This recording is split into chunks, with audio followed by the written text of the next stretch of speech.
You see this card right here? That's gonna be your 4090 in 8 years. Yeah, that's right, the GTX Titan X. This graphics card released in 2016 for $1,200, which is $1,500 in today's money, but is it still good to game? It actually is, and we're gonna show you guys after a word from today's sponsor. Today's video is brought to you by our friends at GVG Mall. Listen up guys, if you're a new PC builder or just somebody with an unactivated copy of Windows on your gaming PC, you definitely should listen up because GVG Mall is your go-to place for Windows keys and more during their Black Friday sale. Activating Windows is much easier than you might think. All you have to do is use the link in the description down below to go to GVG Mall, use code TB20 to save quite a bit of money, buy the key that you need for your PC, and then all you gotta do is copy and paste that code and boom, you now have an activated version of Windows. At GVG Mall, they also have access to Office keys for those who want to pay for the Microsoft 365 suite. You can get those as well from GVG Mall, and we just love using GVG Mall to activate our personal rigs and also computers we test here on the YouTube channel. And whether you're rocking Windows 10 or Windows 11, they have you covered and will save you a ton of money over buying an OEM key. So definitely check that link down below to take advantage of the awesome deals that GVG Mall has to offer.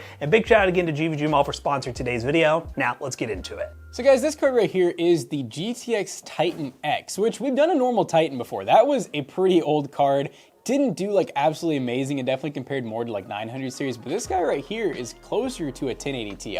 And for clarification, what we have right here is the Titan X Pascal that was released in 2016. Not to be confused with the Titan XP that was released in 2017. Both of those GPUs in modern comparison, well I would say not really modern, but in comparison to normal NVIDIA GPUs is similar to a 1080 Ti and also again RTX 3060 level performance, but it came out in 2016. This card again, released in 2016, is a PCI 3.0x16 card with 12 gigs of GDDR5X VRAM and once again performs very similar to an RTX 3060, but at $159 that we pay for this thing, compared to the price of $1,200 on launch, I think that's a pretty good deal. But is this thing worth buying compared to a newer card? Before we even dive into the benchmarks, probably not because it is an older GPU, but we have to test it in our test bench, which Jax is going to talk about here, to see if the Titan X Pascal is worth picking up on the used market. To go over the specs of the test bench, we have the Ryzen 7 7700X that is an 8-core 16-thread with a large tower cooler cooling it. We also have 32 gigs of DDR5 RAM at 6000 MHz in dual channel. This test bench is packed with storage as well with a 4TB Lexar Gen 4 NVMe SSD. We have an Asus ROG Strix B650 Wi-Fi motherboard. We have a 1200 watt 80 plus gold fully modular power supply,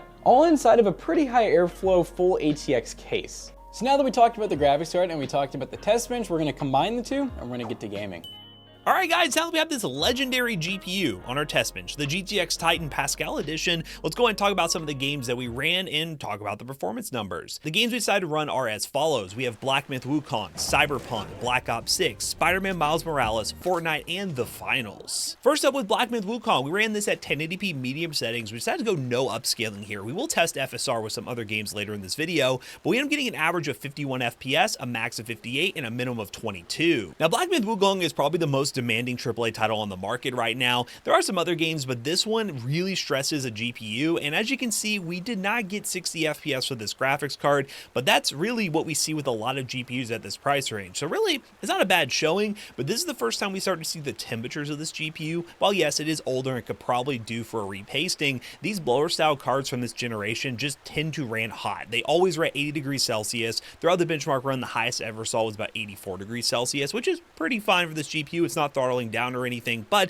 they tend to run hot, so buyer beware if you're someone who really cares about the temperatures of your GPU. This one's going to be toasty. Next up is Cyberpunk, another demanding game at 1080p medium settings with no FSR. We got really good FPS numbers, an average of 82, a minimum of 68, and a max of 98. Now we're starting to see numbers that I normally do see for something like an RX 6600 or RTX 3060. While yes, this is an old graphics card released in 2016, and there are new cards like the 6600, which is way more power efficient. I mean, look at the power being drawn from this GPU, over 200 watts that perform just about the same, but it's still cool to see a card that's this old that released at $1,200 is now still capable of playing games here in 2024. Next up is Black Ops 6, and this is the first time I've used the built-in benchmark tool in Black Ops 6. Looks like it runs pretty good. good. 1080p balance settings with no upscaling. We got an average of 81 FPS. Black Ops 6 is a pretty easy to run game compared to the other games we've tested and does rely on a pretty solid CPU. Let's say theoretically you buy one of these things at the $159 price point and you're trying to build a budget gaming PC,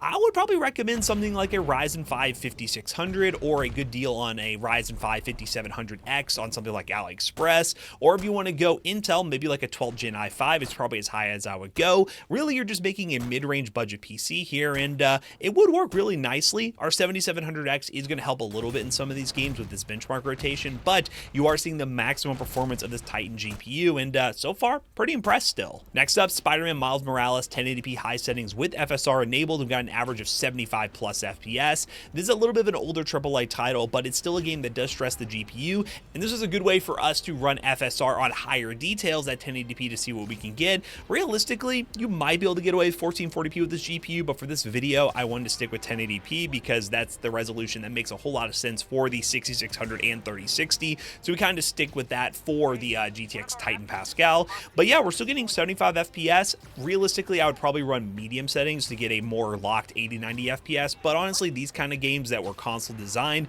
and you're playing with controller anyways, a locked 60 is still a really good gaming experience.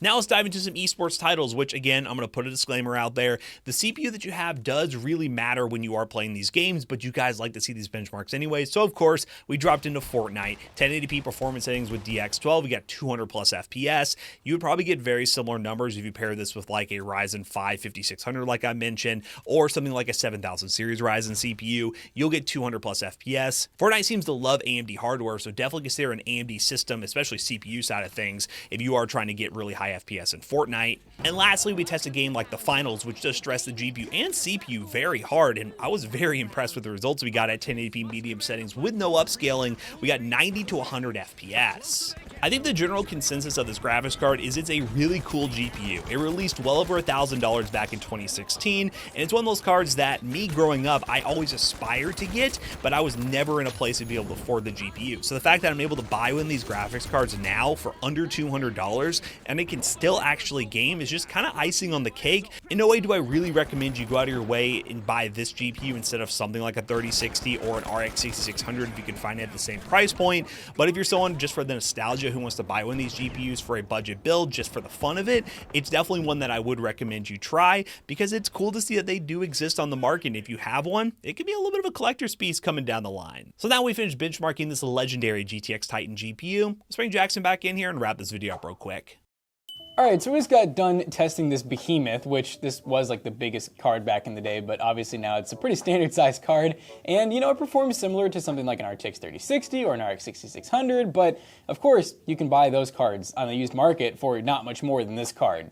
Yeah, it really doesn't make a whole lot of sense in terms of the price performance, in terms of value, considering it's such an old card. But if you're someone like me who, when we were getting into this YouTube space, this card existed, and there was really no way I'd be able to afford this graphics card. It was always a dream to have a Titan graphics card. It's kind of cool to be able to buy this thing now for the same price as a budget GPU and see that it can still game like a modern budget GPU. But if you want one of these yourself and do some deal hunting, check those links in the description down below. They will be affiliate links, they will help us out. Let us know what you think of the Titan X Pascal in the comments down below, and would you consider picking one up for a budget gaming PC build? And as always, we hope you guys enjoyed today's video. If you did, check out our other 2 YouTube channels and also our twitch.tv/toastybros. Do not forget to like, comment, and subscribe. And we'll see you guys in the next one. Bye-bye.